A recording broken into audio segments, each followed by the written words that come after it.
Hello, everyone, and welcome back to my channel. Zachary Dickinson here, and today we will be discussing my top 10 books I've read. I've read nearly 100 books, 95 to be precise, and I want to go over what I think are my top 10 favorite. These are just my personal opinions, so we can agree and or disagree on all of these, and we can discuss it down in the comments below. And fair warning, this will be mostly Star Wars. That is the majority, and also Christian books as well. How do I rate these in a criteria? Well, it just goes by my feelings after I've read them, and how blown my mind is. That's about it.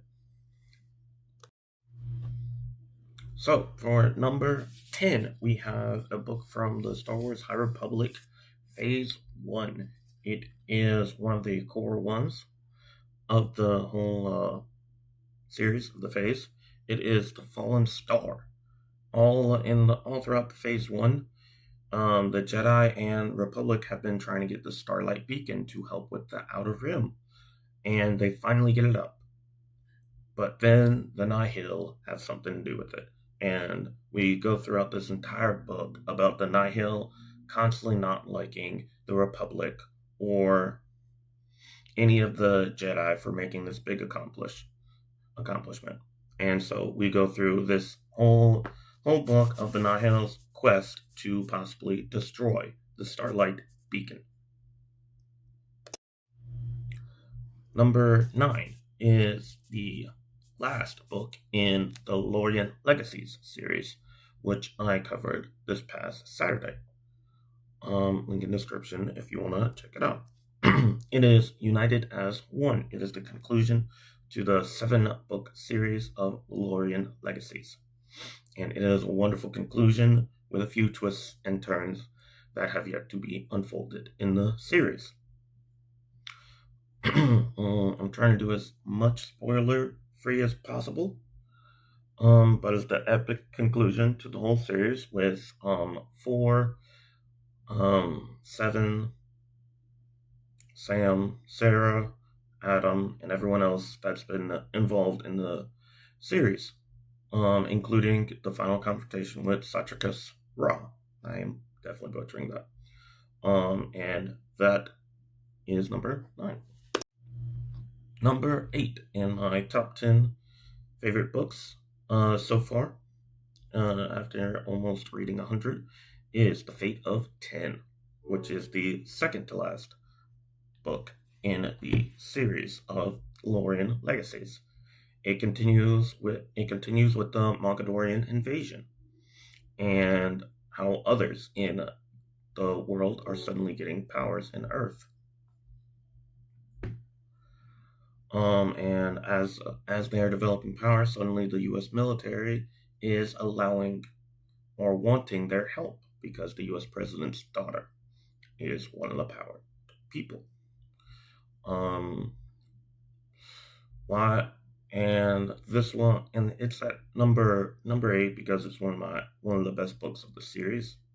Well, pretty much what I find to be the best book in the whole series, but also it just was amazing and a nonstop action-packed adventure.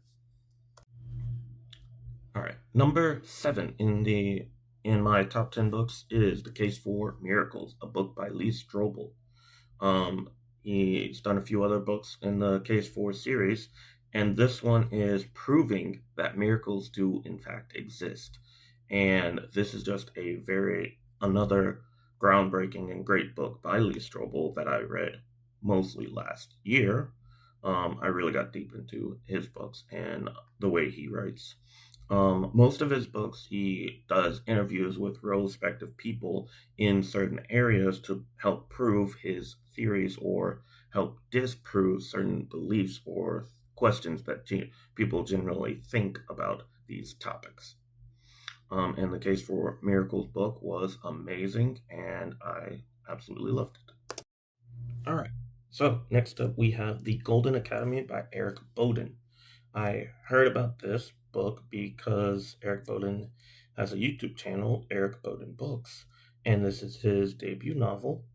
Um, it's set in a superhero universe. Um, and they and there's like all these villains constantly attacking the world.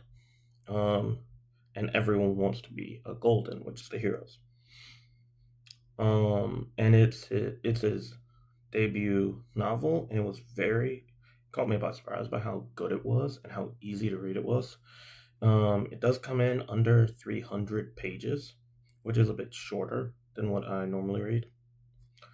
Um, and overall, it was a really good read, and it provided some really good twists and turns that I wasn't expecting. At least initially, like one or two, I may have been able to predict, but it was a great book, and I can't wait to see where the series goes from there. All right. So, The Case for Christ is a book by Lee Strobel, and it goes over his journalistic evidence and journey of how he came to know Christ and his story behind being an atheist and his wife becoming a Christian and then wanting him to become a Christian, and then his investigative reports and analysis into later becoming a Christian and becoming a great author and well known Christian author, and I think also pastor. And then number 4 is The Case for Faith, which is pretty much the next subsequent book that Lee Strobel writes, and it's more investigative journalistic interviews of evidence of a case for faith into God and Christ. And this was also a wonderful book where I read about a chapter a day. And it was just about reading one of the interviews just about every day until I finished the book, and it was very fun and enjoyable. Um, and it was a fun read, and I loved to read this after I finished reading my Bible every day. Okay, so now we're going to be moving into the top 3 of my top 10 books.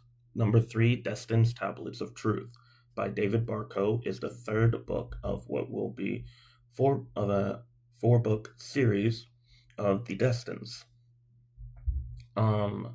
The premise of this is there are 4 nations in the world, and our main character, Harrison Grady, is from the Destins nation and always has wanted to go to the academy. And whenever he was little, his dad and his team, the Silver Falcons, went on a mission where now, 15 years later, they have still not come back from. And now Harrison Grady is about to start his adventures as he is about to go to the Destin Academy. And that's where the first book picks up. And this is by far the longest book of all 3, but also the best of all 3 in what it brings after the conclusion of book 2. And I can't wait for when book 4 comes out. I read this book not long after it was released in about March of 2025. And so it instantly became one of my favorite books of all time. So now, in number 2 is a Star Wars book, the final book of the Thrawn Ascendancy trilogy, which is the trilogy of books for all around Thrawn while he's in the Chiss Ascendancy, which takes place around the era of the Clone Wars, give or take. And these are basically acting as a prequel of what Thrawn did, and who he was around with before he entered the Empire and eventually became a Grand Admiral. And so in the Chiss Ascendancy, there are 9 ruling families, and this is them slowly figuring out a threat possibly against them in the unknown regions, and also figuring out that maybe their mortal enemy, the Grisk, may be back. And so this is definitely my favorite Thrawn book so far. I've read 7, which includes the first book of the Thrawn Legends trilogy and both of the canon Chiss Ascendancy, Thrawn Ascendancy trilogy books, and the Thrawn Imperial books as well, which is also a trilogy. And so this is my favorite and what I think is probably the best Thrawn book from the ones that I have read so far.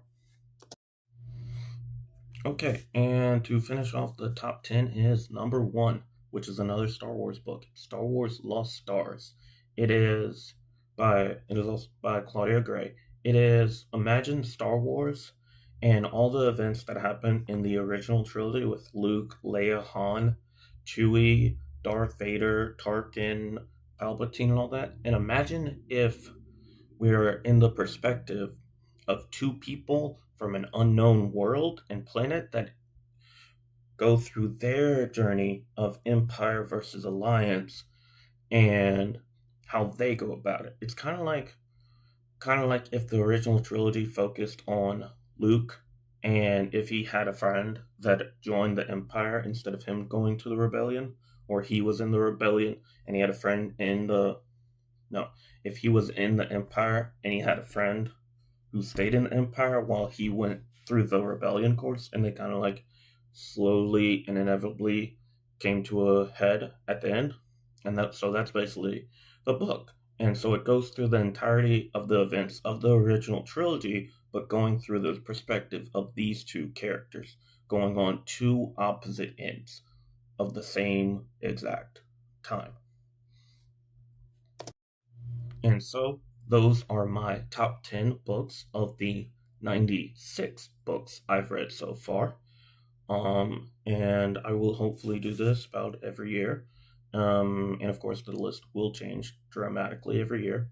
But if you like this video, leave a like, comment below what is one of your favorite books, and we can chat about it in the comments. And don't forget, if you ever want to don't forget to subscribe if you want to see more of these videos. So have a great one. Have a blessed one. God bless.